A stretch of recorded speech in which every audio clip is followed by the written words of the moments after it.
네, 반갑습니다. 배상훈 소장입니다. 이번 영상에서는 에이탐스를 활용한 좀 수준 있는 심화 탐구에 대한 방법, 그리고 선생님으로서 어떻게 학생들에게 그 크레딧을 나눠주고 또 그래서 해소하고 하는지 그 방법에 대한 것들을 영상으로 담아 보겠습니다. 우선 기억하실 것은 이렇게 시스템적으로 뭐 예를 들어서 탐구 보고서를 쓰는데 뭐 초급, 중급, 고급 이런 식으로 어떤 시스템적으로 난이도를 조절할 수 있는 게 그 장치가 있는 건 아니고요.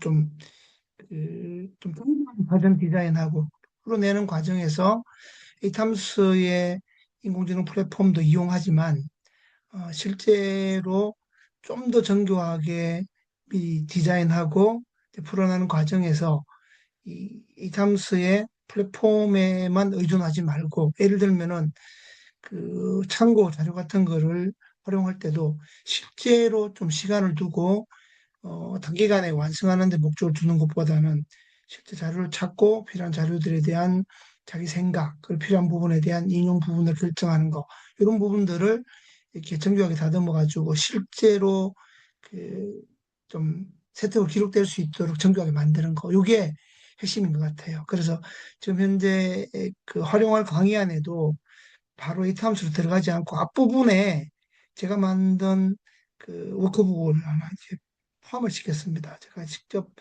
보여드리고 이 파일도 제가 공유를 드릴 거거든요. 자, 이게 무슨 얘기냐면은 이거 보이시죠? 이게 이제 제가 만든 그 그러니까 이 탐사하고 별도로 진행할 수 있는 주기탐구 보고서인데 이 부분에서 특히 앞부분 학생들이 제일 어려워하는 게 이제 주제 설정이니까 주제 설정과 관련된 부분들을 활용할 수 있도록 사전에 좀 더 디테일한 작업들을 할 수 있도록 도와주면 좋겠다. 이런 생각을 했습니다. 자, 그러면은 이제 실제적으로 요거 워크북은 이제 보시면은 아마 구성이라든지 아마 의도를 충분히 이해하실 수 있을 거고요. 요 중에서 주제 설정과 관련된 앞부분을 포함한 강의안을 가지고 직접 설명을 드리겠습니다. 지금 간혹 보면은 바로 그 지금 파워포인트 넘어가지 않는 경우들이 있기 때문에 일단은 공유를 빠져나왔다가 다시 PPT를 공유해서 진행을 하도록 그렇게 하겠습니다. 자, 이제 PPT를 공유를 했고요. 자, 이 부분을 에, 조금 더 큰 화면으로 볼 수 있도록 슬라이드쇼로 진행을 하겠습니다. 자, 오케이, 보이시죠? 자, 그래서 앞부분에는 뭐 제 소개가 들어가 있고 그리고 이제 2022 개정교육과정에 대한 내용 좀 들어가고, 그리고 좀 성공적인 탐구를 위한 마음가짐 들어가고, 이제 탐구의, 좋은 탐구의 조건에 대한 부분들도 이렇게 조금 생각해 보도록. 사실은 탐구라는 것은 이 사회권 학생들의 전유물이 아니라 누구라도 할 수 있는 거죠. 그러니까 그런 어떤 기본적인 태도이자 자세라고 저는 이제 믿기 때문에. 그래서, 탐구의 기본적인 자세, 그리고 좋은 탐구 보고서와 그렇지 못한 탐구 보고서의 특징에 대해서 생각을 해보도록 하고, 그다음에 현재 내가 어떤 식으로 지금 탐구를 진행하고 있는지, 여기에 대한 점검, 그다음에 이 부분을 저는 가능하면 진행을 합니다. 그러니까 결국은 탐구에 있어서 가장 중요한 게 저는 이 동기의 진정성이라고 생각하거든요. 뭔가 깊이 알고 싶은 게 좀 나를 과장하거나 사실은 잘 모르는데 뭔가 좀 잘 보이기 위한 거, 좀 나를 좀 그 확대하기 위한 어떤, 그리고 좀 어려운 주제를 들고 와가지고 나의 어떤 학문적 깊이를 좀 진짜 아닌데도 보여주려고 하는 이런 걸 피하자는 얘기죠. 그래서 저는 이제 마인드맵으로 나의 관심사를 찾는 거를 되게 중요하게 생각하고, 여기서 저는 이제 특히 그 진정성을 위해 가지고 내가 이제 구독하고 있는 유튜브 채널이라든지 인스타그램 해시태그에 어떤 그 키워드라든지 이런 어떤 좀 진정성을 확인하는 쪽으로 많이 생각을 합니다. 자, 그 다음에는 자료를 참고할 때 좀 신뢰도가 있는 자료들을 확인할 수 있도록 하는 거. 그리고 찾을 때 구글링에 어떤 식으로 그 검색어를 집어넣고 그런 어떤 특정한 파일을 지정한다라든지 또는 이렇게 특정 단어를 제외하는 식으로 좀 효과적인 구글링을 할 수 있는 거. 요걸 강조합니다. 예, 그래서 어떤 기술적인 부분, 구글링의 기술적인 부분, 더구나 요즘 이제 구글링 할 때 이 맨 앞에 보면 AI 모드가 있어가지고 AI 모드에서 사실은 그 레퍼런스 자료, 참고 자료로 들어갈 수도 있고 좀 기본적인 어떤 그 구글 제미나이의 그 어떤 연쇄적인 프롬프트를 활용할 수 있도록 이게 구글에서 바로 되어 있거든요. 그래서 그거를 활용한 방법으로 쓸 수 있다. 그래서 좋은 탐구에 대한 구성 요소라든지 또는 좀 필요한 이 방법론 같은 걸 조금 포함을 했습니다. 그래서 이제 중요한 게 질문을 되게 저는 중요하게 생각합니다. 탐구할 때 이제 당연한 것에 대해 의문을 품는 거. 이게 이제 사실은 소위 말하는 이제 지적인 호기심의 다른 표현이죠. 그래서 제일 좋게는 수업 시간에 배운 거에 대해 가지고 좀 그 동기의 진정성을 담은 질문을 던지는 거. 그리고 그걸 풀어나가는 과정에서 근거를 활용하는 거. 그리고 제일 중요한 거. 내 생각을 예, 포함시키는 거. 그러니까 정보들 간의 관계를 찾고 의미를 부여하는 거. 이런 것들이 저는 이제 중요하다고 봅니다. 그래서 당연한 것을 당연하게 받아들이지 말고 어떤 그 비판적인 질문을 넣는 거, 요걸 중요하게 생각하고요. 그리고 단순한 우기는 게 아니라 근거를 믿을 만한, 신뢰할 만한 자료, 근거를 바탕으로 내 생각을 검증하는 거, 요거 중요하게 생각하고, 그리고 단순한 어떤 해석이 아니라 정보와 정보 사이의 나열이라든지 또는 나만의 관점을 추구하는 거, 이런 것들이 사실은 좋은 탐구의 조건인 거죠.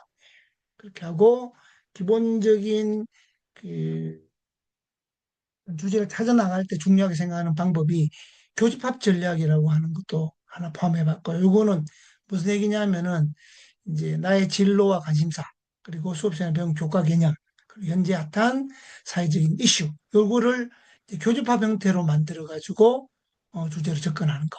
결국은 제가 이제 주제 설정에서 가장 강조하는 게 주제를 좁히라는 얘기를 많이 하거든요. 예를 들어서 내가 어떤 교과다른 주제에서 어떤 호기심이 생겼다라고 하면은 그거를 계속 좁혀나가는 어떤 작업들이 결국은 주제 설정에서 중요한 요소다. 저는 이렇게 생각합니다. 이렇게 들어가고, 이렇게 찾는 예시 들어가고요. 그리고 또 물음표를 느낌표로 하는 것도 결국은 주제 설정을 위한 하나의 방법입니다. 제가 많이 쓰는 것, 그리고 학생들의 반응이 좋은 거는 여기 깔때기 기법이거든요. 결국 이것도 좁히는 겁니다. 넓은 주제를 관심 분야에서 구체적 대상을 가미한 다음에 탐구 질문으로 좁혀가지고 주제로 나가는 거. 뭐, 예를 들면은, 이제 우리 학교의 여름철 교실에 에어컨 사용 실태라고 하는 게 이제 관심 분야가 나는 이제 예를 들어 가지고 에너지 절감이에요. 그럼 이걸 좁힐 때 구체적 대상을 집어넣고 뾰족한 탐구 질문을 통해 가지고 주제로 나가는. 1단계는 좀 넓게 들어가는 거고 2단계는 구체적인 대상의 상황으로 좁히는 거고 이걸 최종적인 탐구 질문을 통해 가지고 좁혀 나가는 이런 형태로 들어갑니다. 그리고 어, 인공지능 활용할 때 사실 그 효과적인 프롬프트가 되게 중요하거든요. 그래서 좀 체계적으로 들어가도록 이렇게 좀 얘기를 하고 또 제가 많이 강조하는 게 페르소나, 내가 어떤 상황인지 여기에는 내가 현재 고등학교 몇 학년이다. 그리고 어떤 진로에 관심이 있다. 어떤 학문을 대학에서 공부하고 싶다. 현재 어떤 과목에서 어떤 교과다는 주제에서 관심이 생겼다. 이런 식의 어떤 구체적인 나의 상황을 집어넣고 그리고 내가 궁금한 것을 프롬프트로 풀어낼 때 나의 상황에 맞는 어떤 답변을 얻을 수 있다. 그렇게 생각을 합니다. 자, 그렇게 해서 이렇게 주제 설정하는 방법이 나오고 그 다음에는 이렇게 이제 선생님으로 그 회원가입을 하는 게 되게 중요합니다. 회원가입할 때 반드시 선생님을 가입하고 로그인할 때도 선생님 선택해서 로그인하고 그리고 비밀번호는 가능한 좀 그 이게 시켜도 되지만 혹시라도 이제 분실하거나 망각했을 때 좀 떠올리기 쉽게 좀 일관성 있게 통일하는 것이 관리 용이한 것 같아요. 예. 그리고 이제 실제로 선생님이 예를 들어 가지고 지금 몇만 크레딧 또는 뭐 몇천 크레딧 있다고 하면 이걸 크레딧을 이제 나눠줄 수 있는 게 어디서 들어가냐면은 여기 이제 위에 보시면은 일단은 선생님으로 로그인하고 사실 여기 이메일이 다 나오지만 제가 이제 보안상 가렸습니다. 비밀번호는 꼭 기억하되 관리하기 편한 것으로 하는 것으로 하는 것이 좀 나중에 혹시라도 잃어버리거나 망각했을 때 좀 용이하지 않을까. 다시 떠올리는데. 하지만 선택은 자유입니다. 여기 보시면은 여기 이제 보유한 크레딧 옆에 이제 얼굴 모양이 있죠. 요거를 클릭하면 이렇게 메뉴가 뜨거든요. 그러면 이제 마이 페이지를 클릭합니다. 마이 페이지를 클릭하면은 마이 페이지의 메뉴 중에서 학생 관리 메뉴를 클릭하면은 이제 당연히 이때 이제 크레딧을 나눠주거나 그래서 해소하려고 하면은 학생들도 회원 가입이 되어 있어야 됩니다. 그리고 여기 보시는 학생 이름 이메일로 필요한 학생을 검색해 가지고 줄 수도 있습니다. 그래서 보시면은 이렇게 특정 학생을 선택하면은 선택 학생이 글을 지급할 수도 있고 그래서 해소할 수도 있습니다. 주는 방법은 제가 이렇게 선택을 했죠. 선택해서 이제 복수를 선택해도 됩니다. 선택한 다음에 내가 보유하고 있는 크레딧 중에서 학생이 지급하고 싶은 학생이 선택돼 있죠. 크레딧을 타이핑하면 됩니다. 그리고 지급 사이를 선택한 다음에 한 명에게 크레딧 지급 이렇게 하면은 크레딧이 선택한 학생에게 지급이 됩니다. 예, 그리고 크레딧 횟수도 똑같습니다. 앞에 보시는 메뉴에서 크레딧 횟수를 선택하고 학생에게 만약에 어떤 활동 이후에 크레딧을 회수해가지고 선생님의 계정으로 다시 크레딧을 추가하겠다고 하면은 이제 크레딧 횟수를 누르면은 그 회수한 금액이 선생님의 계정으로 다시 추가가 된다. 이렇게 보시면 되겠습니다. 자, 이렇게 해서 로그인한 다음에 작업을 할 때는 말씀드린 대로 시스템상으로 어떤 그 난이도가 결정되어 있는 건 아니고요.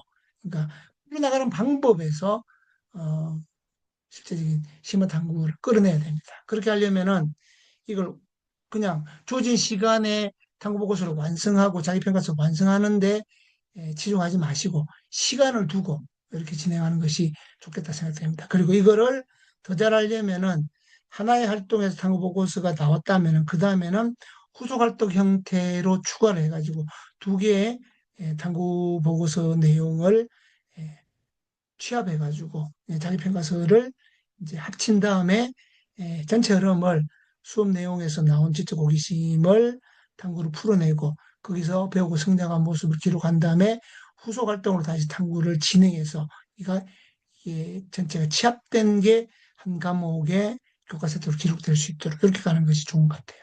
자, 그리고 나머지는 똑같습니다. 똑같다는 말은 무슨 얘기냐면은 굉장히 중요한 거죠. 이렇게 해가지고 들어갔다라고 하면은, 자, 여기서 제일 중요한 거는 제가 항상 강조드리는 게, 이, 세팅한 것을 기반으로 에이탐스가 생성을 해줍니다. 그러니까 지금 그 주제를 만약에 선택할 때 그 앞단에 과목 선택하고 그리고 내가 이전에 했던 활동 선택하고 이런 것들이 다 영향을 줍니다. 그러니까 이게 좀 그 맥락 일관성을 가지고 제가 뒷부분에 설명을 다시 드리겠지만 좀 심화 탐구라고 하면 예를 들어 가지고 융합 주제 탐구를 한다 그러면은 제가 선호하는 방법은 하나의 활동인데 각 과목에서 요구하는 그리고 각 교과단원 주제에서 요구하는 성취 수준과 평가의 기준이 있을 거 아니에요. 그럼 그거를 우선순위로 해가지고 동일한 활동을 각각의 교과별로 이 탐수를 활용해가지고 사실은 하나의 활동이지만 기록의 내용은 과목별로 과목이 요구하는 어떤 성취 수준과 평가 기준에 맞도록 진행하는 거. 요게 이제 저는 어떤 수준 있는 심화 탐구의 방법이라고 생각합니다. 뒷부분에서 예시를 하나 풀어드리겠습니다. 그래서 이 심화 탐구의 방법은 어, 말씀드린 대로 이게 내 생각을 더 많이 포함시키고 이 탐수의 도움을 최소화하고 그죠? 그래서 여기 보시면은 관심사라든가 나의 과거 활동이라든가 나의 문제 같은 것들이 사실은 그 다음 단계의 주제 설정에 그대로 영향 줍니다. 그래서 말씀드린 대로 융합 주제 탐구라고 하는 어떤 심화된 방법을 활용하더라도 동시에 하나의 탐구 보고내서 풀어내지 말고 각각의 과목의 성격에 맞게 진행한 다음에 각각의 과목의 성격과 성취 수준 평가 기준에 맞는 세특을 자기 평가 형식으로 따로 만드는 것이 훨씬 더 좋은 방법이다. 이렇게 생각을 합니다. 네. 자, 그러면은 그 다음에는 뭐 사실은 똑같아요. 주제 설정을 하는데 직접 입력도 좋고 AI 추천 활용도 좋은데 어쨌거나 핵심은 이 주제 설정이 사실은 모든 탐구를 끌고 가는 핵심이니까 구체적인 주제를 설정하고 그리고 그 주제의 맥락의 일관성을 각 단계별로 계속 유지하는 거. 이게 핵심입니다. 자, 그럼 예를 들어 가지고 여기 보시면은 제가 실제 제 경험을 바탕으로 현재 현행 초등학교 앞에 속도 제한이 24시간 30km 이하란 말이에요. 그럼 이거를 조금 타당성을 좀 검토해 보고 만약에 심야 시간이나 주말 또는 방학 기간 동안에 실제 초등학생의 교통사고 통계가 거의 0에 수렴한다라면은 이거를 제도 개선을 위한 어떤 에, 음, 원 토대를 찾아 나가는 탐구를 제가 생각한 거거든요. 그럼 여기에 선택 주제 키워드에서도 내 생각을 만약에 5가지가 맥시멈이면은 3개, 4개를 내 생각을 넣겠다. 그리고 그 주제의 일관성을 이렇게 해가지고 제가 지금 제가 생각하는 가장 좋은 이 주제는 연중 24시간 초등학교 속도 제한 적용의 실효성을 탐구하겠다라는 게 핵심이잖아요. 그럼 요거를 선택했다라고 하면은 이게 사실은 전체의 맥락을 끌고 가는 일관성의 기초가 되는 거죠. 이거를 유지하면서 각 단계별로 내 생각을 최대화하는 거. 이게 사실은 핵심입니다. 나머지 부분은 제가 이제 그동안 찍었던 영상하고의 맥락이 똑같거든요. 그러니까 다시 요약하자면은 내가 선택한 동기 키워드를 최대화, 최대한 구체화, 주제의 맥락의 일관성을 끝까지 갖고 가는 거. 요걸 생각하시면 좋겠습니다. 그래서 나머지 부분은 똑같습니다. 쭉 진행을 하시면 되고요. 사실 여기 이제 이 탐스가 성인의 연구를 전제로 만들었기 때문에 조금 어떻게 보면은 단계가 지나치게 세분화됐다고 느낄 수도 있어요. 그래서 뭐 예를 들면은 조금 어떤 그 활용도 면에서 뭐라고 해야 될까요? 그 집중도를 조금은 줄여가는 항목들도 있습니다.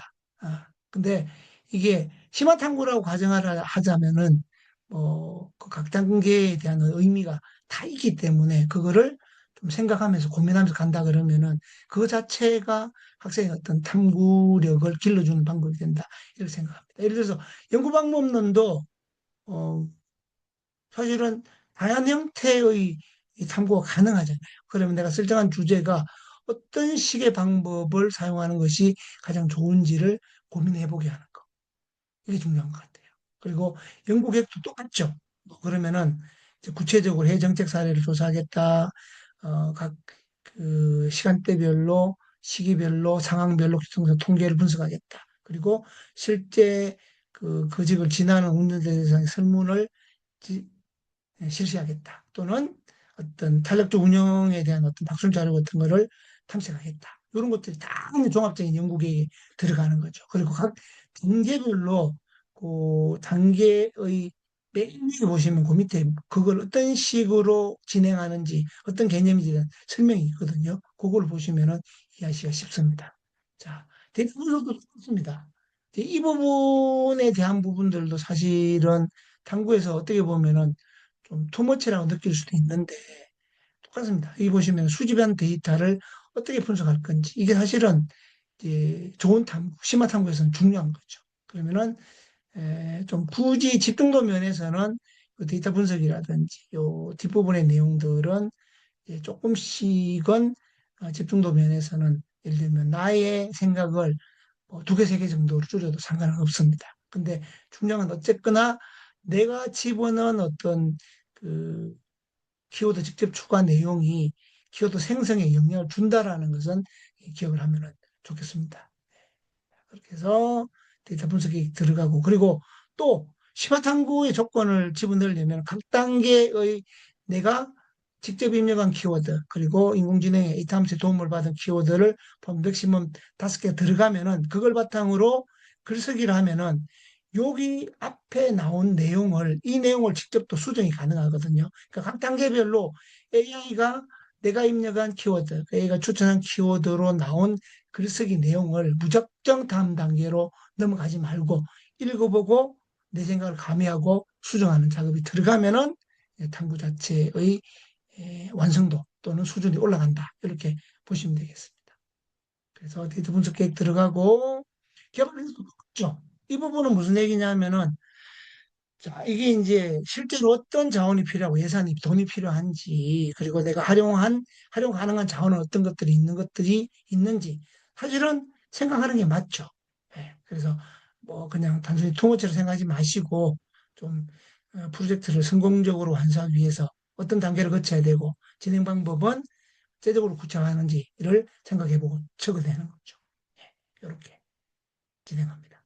역시 내 생각 집어넣고 키워드 재생성하고 각 과정에서의 주제와의 맥락 일관성 계속 고민하고 결과물 나왔을 때 그대로 그냥 다음 단계 넘어가지 말고 수정하려고 애써보고 이런 것들이 다 포함되는 겁니다. 기말기 이렇게 수집하고 그다음 예상 결과 요약 똑같습니다. 이걸로 이게 사실은 이제 실제 일반적인 탐구 보고서의 그 서론 부분에 해당되는 동기와 목적에 있어서 어떻게 보면 목적, 중요성에 해당되는 거죠. 그리고 이걸 했을 때 어떤 결과를 내가 기대할 수 있고 그리고 어떤 그 중요성을 갖는지를 미리 예상해 보는 겁니다.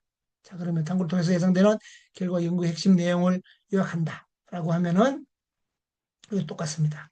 뭘 기대할 수 있겠냐. 어떤 그 이제 안전 최우선적으로 하면서 실제로 어떤 정책적인 개선 여지를 발견해낸다. 이게 되는 거죠. 그죠? 예. 그렇게 해서 어떤 교통 흐름의 개선을 생각하고 운전자 편의를 제공하면서 동시에 가장 중요한 이 초등학생을 대상으로 초등학교 앞에 교통사고의 발생을 최소화하는 것은 그걸 유지하는 것. 이게 이제 예상되는 결과가 되는 거죠.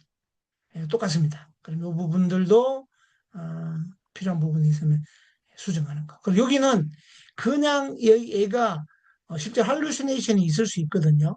그러니까 얘는 자기가 챗GPT를 통해 가지고 찾아낸 결과를 그냥 API를 끌어온 거기 때문에 사실 여기 나오는 숫자들은 정확하지 않을 수도 있어요.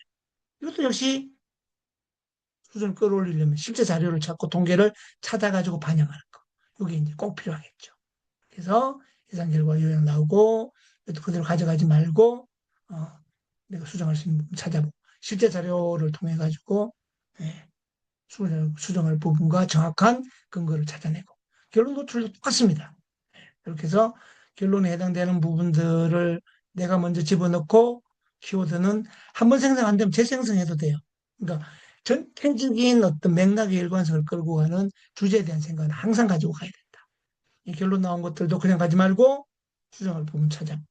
탱구문 이 부분은 여기서 제시하는 거 절대적으로 검토해야 됩니다. 그리고 여기서 제시하는 거를 참고로 하지 말고 실제로 구글링을 통하거나 또는 실제 도서관이라든지 또는 네스입사 같은 자료를 통해 가지고 또는 DBP 같은 걸 통해서 실제 내가 활용할 자료를 찾는 거 이게 사실은 진짜 수준이 있는 심화된 탐구 보고서를 만들 수 있는 핵심이라고 생각합니다. 여기서 제시하는 자료들은 없는 자료들도 있을 수 있어요. 그래서 이 부분은 반드시 물론 필요한 자료도 있을 수 있죠. 그러니까 그냥 인용하지 말고 실제로 찾아가지고 그 자료에서 내가 생각한 주제의 맥락에 맞는 부분까지를 찾아서 그 부분을 인용하고 출처를 밝히는 게 맞다. 이렇게 보시면 되겠습니다. 목차도 똑같습니다. 목차는 일반적인 목차에 따라 가지고 이렇게 제시를 해주거든요. 그래서 이거를 그냥 가지 말고 필요하면은 수정 작업을 하는 것이 다 이렇게 보면 되겠습니다. 이렇게 보고서 제출되고 보고서 들어간 다음에는 세특도 단계별로 이루어집니다. 여기 보시면 미완성은 자기평가서가 미완성됐다는 얘기거든요. 그럼 자기평가 작성을 선택하면은 작업도 똑같죠. 상세 보기에서 자기평가 작성을 들어가면은 이렇게 뜨게 됩니다. 그러면은 이 내용을 이제 그 자기평가서 없는 파일로 다운받을 수 있는데 자기평가서 들어가면은 자기평가서에 단계별로 똑같이 나오는 거죠. 그 단계별로 나오는 내용들을 하나 집어넣으면은 사실은 세특 기록이 아니라 자기평가서의 구성 요소를 보게 되는 거고 그러면은 이 구성 요소에 해당되는 부분을 저 같은 경우는 전체를 복사해가지고 챗GPT에 집어넣고 500자 내외의 그 제가 활용하는 자기평가서 양식에 맞게 요약해서 음석체로 써달라고 요구합니다. 요거는 이제 진로 적성 탐구를 위한 선택이고 이것도 똑같습니다. 이제 앞에 메뉴에서 탐구 보고서 작성이 아닌 진로적 탐구를 집어넣고 이것도 어, 똑같이 진행하면 한 15에서 20분 정도 진행하면은 이렇게 결과 보고서를 얻을 수가 있습니다.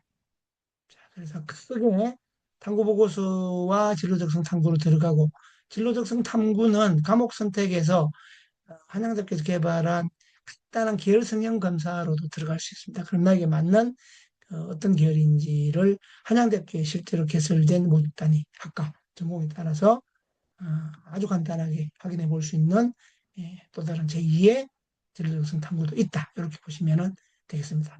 이 부분은 좋은 탐구의 예시로 어, 제가 이제 그 실제 예시로 만든 그 설계안을 제가 노트북 LM에 집어넣어 가지고 이제 발표 자료를 만든 데 있습니다. 이거는 이제 통합사회하고 공동수학원의 이제 융합탐구 주제 예시인 거죠. 과목별로. 그래서 제가 제가 염두에 둔 것은 이제 그 수학은 수학에 맞게 그리고 통합사회는 통합사회에 맞게. 그래서 각각의 탐구 보고서를 집어넣고 그리고 탐구 보고서 결과 나온 자기 평가서나 세특 기록도 각각의 과목에 그러니까 한원 활동인데 사실 알고 보면은 확장되고 연계돼 가지고 어떻게 보면은 실제 500자가 아닌 1000자 또는 이걸 창체로 연결한다든지 다음학기 다른 과목을 연계하면은 어떤 그 브랜딩도 되고 좀 심화 탐구의 어떤 질적인 수준도 올릴 수 있는 이렇게 이제 설계를 해본 겁니다. 그래서 이건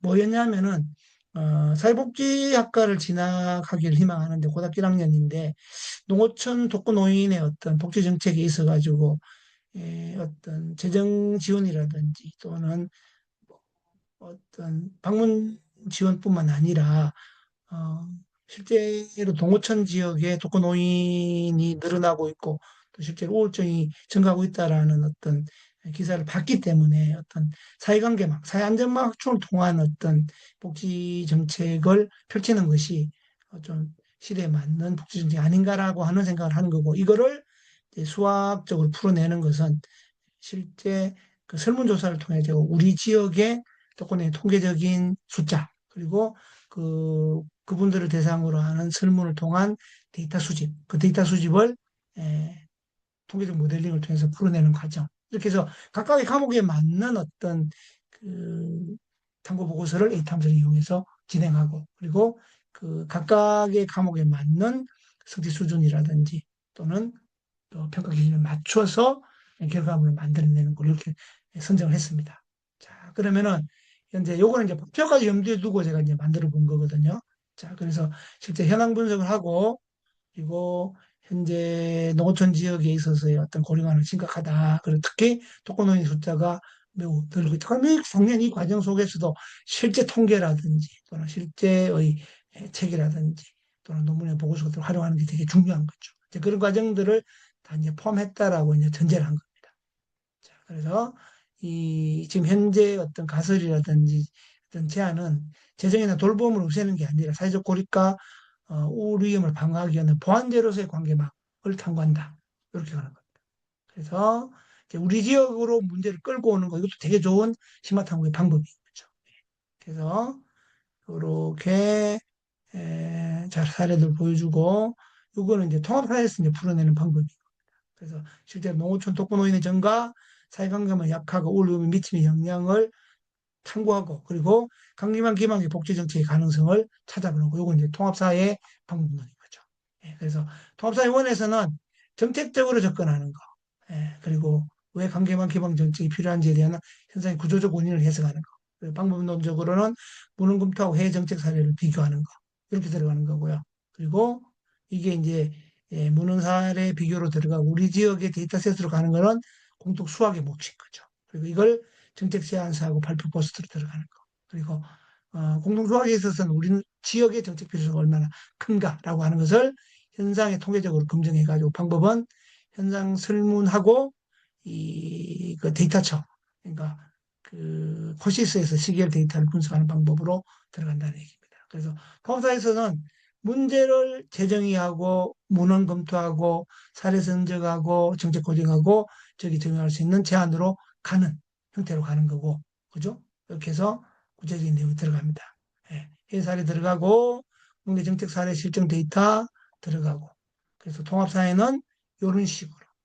재정 돌봄의 양적 확대하고 추가해서 관계망의 질적인 회복을 통해 어떤 사회 안정망과 어떤 소셜 네트워크를 통한 우울증이라든지 그 어떻게 보면은 이 재정이나 돌봄의 양적 확대의 그 사회복지적 그 재정 수요를 보완하는 형태로 새로운 형태의 복지 정책을 제안하는 거죠. 소통법에 있어서는 실제 데이터를 수집하는 거니까 모집단은 우리 지역의 노인회관이라든지 복지관 같은 데 찾아가가지고 분석을 모집하고 그리고 표본을 통해서 표본 설계를 만들고 요거를 분석하는 단계로 가는 겁니다.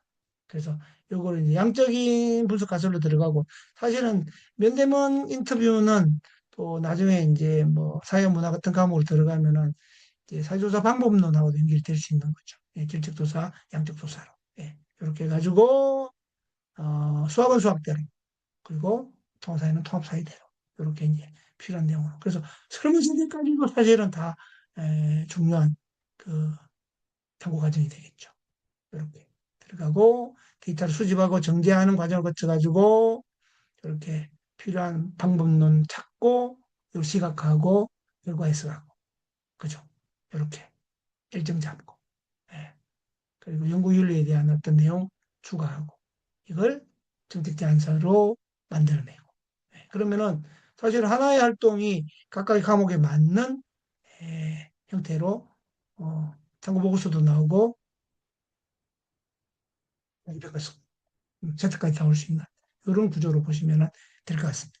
자, 그래서 다시 말씀드리지만 어, 이그 탐구 자체의 어떤 난이도를 결정할 수 있는 장치가 있는 게 아니라 어떻게 풀어내느냐 하는 것이 사실은 수준 높은 치매 탐구를 만드는 거고 그 중에 방법은 가장 좋은 것 중에 하나가 제가 생각할 때는 융합과제 탐구 형태로 해가지고 각각 과목에서 요구하는 우수성을 충족시키면서 동일한 활동을 과목의 성격에 맞게 풀어내는 거.